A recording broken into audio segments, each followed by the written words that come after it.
Ladies and gentlemen, welcome back to the channel and welcome back to Black Ops 6. Today we got a preview of the upcoming Season 1 Battle Pass, which is set to launch in 2 days' time.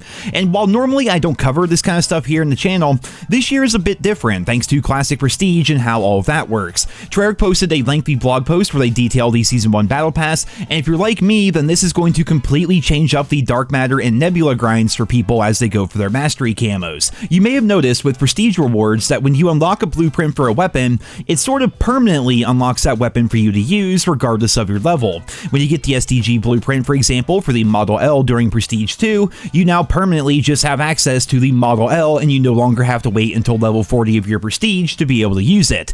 Well, with Season 1, the Battle Pass is going to have a blueprint for nearly every gun in the entire game, which means that once the Battle Pass is completed, almost every single weapon will be permanently unlocked for players, and that's going to make the Dark Matter and Nebula grinds a lot easier. Take me, for example. I'm currently 25 out of 33 for gold weapons, and most of the ones I have left to do are guns that I don't unlock until a very late level. I just hit Prestige 5, and I'm currently level 4, which means I have to wait until level 25 to unlock the SVD and do that, then level 43 for the DM10, level 49 for the LR762, and finally level 52 for the GPMG LMG. These are the only primary weapons I still have headshots to work on, and I can't do that until I actually level up and unlock them. This means that right now, my camo grind is essentially at a standstill. I can still work on my pistols and hardcore, but when it comes to my primary weapons, I have all of them done, except for guns that are mostly unlocked at level 40 or higher. When the Season 1 Battle Pass drops, this is no longer going to be an issue, and here we can see a comprehensive list of the weapons that will have blueprints on the Season 1 Battle Pass, and here we have one for 6 different assault rifles,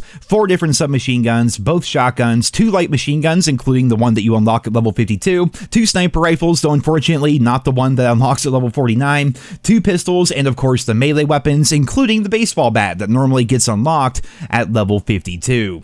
The only downside to all this is that these blueprints are going to be tied to the Premium Battle Pass, or at the very least, most of these blueprints are going to be tied to the Premium Battle Pass, meaning you will need to purchase it in order to get all of the content, but a lot of fans have essentially been getting the Battle Pass for free for years now. If you guys didn't know, when you buy one Battle Pass and complete it, you earn back more than enough COD points to purchase the next season's Battle Pass at no additional cost, so long as you hold on to those COD points. This means that in theory, somebody could have bought the Season 1 Battle Pass for like $10 back in Modern Warfare 2019 and still be getting Battle Passes for free with each new game and each new season. In the blog post itself, Treyarch detailed that there will be over 100 rewards on the Battle Pass itself, and over 20 of them will be free, though we don't know exactly what is going to be free on the pass. We know the weapons are going to be free, the new assault rifle, the new submachine gun, but we don't know exactly what blueprints are going to be free on the Battle Pass, if any blueprints are going to be free. We're just going to have to wait and see when the update goes live on November 14th. Here we can see some of the rewards that are going to be available, and they do look pretty solid,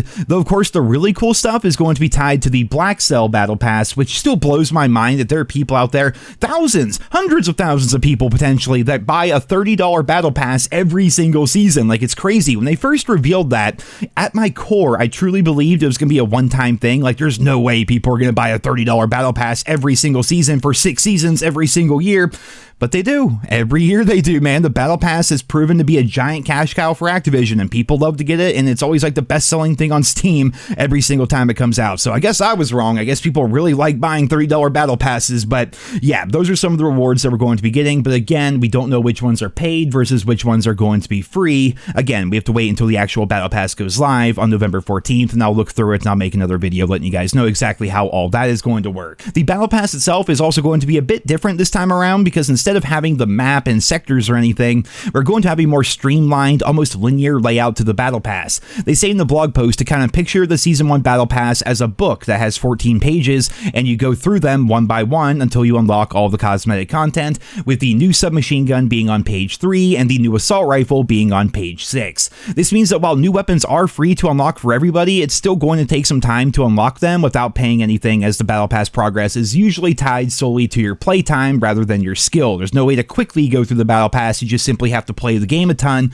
but that playtime can be in multiplayer, zombies, or even Warzone, because of course with Season 1, Warzone will be integrated into Black Ops 6. So basically, however you play the game, you're always going to be working towards that next tier of the battle pass, and eventually you'll get the new SMG, eventually you'll get the new assault rifle, and eventually you'll get all the content that is going to be available. And one final thing here I want to mention is that the Dark Matter and Nebula grind is also going to be made a lot easier with Season 1, because those new weapons are going to allow us to skip certain things that we may actually hate. Looking at the wording that they use in game here, to unlock Dark Spine, we just simply have to have diamond camo on 33 weapons, but it doesn't say exactly which weapons. So in theory, you could take the new assault rifle and get diamond on that, and the new submachine gun and get diamond on that, and therefore skip the knife and the baseball bat. Or maybe you want to skip the launchers entirely, you can do that as well. We basically have two new weapons at the launch of Season 1 that you can get diamond on, and use those weapons to count towards your 33 total diamond weapons, and therefore skip things like the baseball bat, skip things like the free fire rocket launcher or anything like that if you so choose. Though honestly, the launchers are pretty easy to do.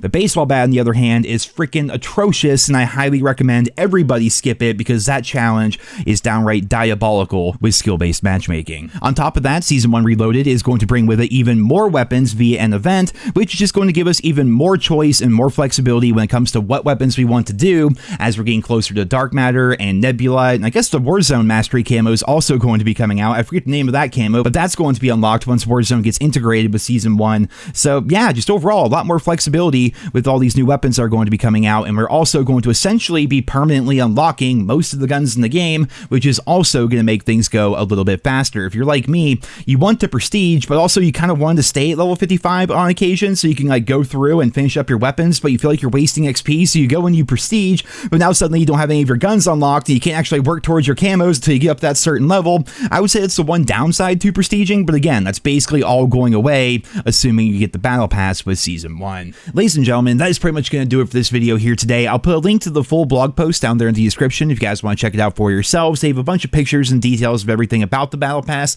but it'd be a lot easier if they just showed a video of the battle pass as compared to writing out an entire blog post. But whatever, we're going to be seeing the full thing when it comes out with Season 1 on November 14th, and I'm curious to see how this is going to shake up the entire meta of the Black Ops 6 multiplayer, because right now as people are going through their prestiges, they don't typically have access to everything. Well, when all those blueprints are out, now suddenly everyone's going to have access to pretty much everything right away. So I'm curious to see how the meta is going to evolve. I'm curious to see if certain overpowered weapons are going to become a bit more prevalent because people always have access to them now. It's going to change the game forever, which is kind of the title of the video. It's like Black Ops 6 Season 1 will change the game fundamentally, and it all comes down to the battle pass pretty much, which is pretty freaking crazy. But guys, that's it for this video. I hope you enjoyed it. Leave your thoughts and feedback down there in the comments. Be sure to subscribe if you guys are new around here. Thank you so much for listening, and I hope you guys all have a wonderful day.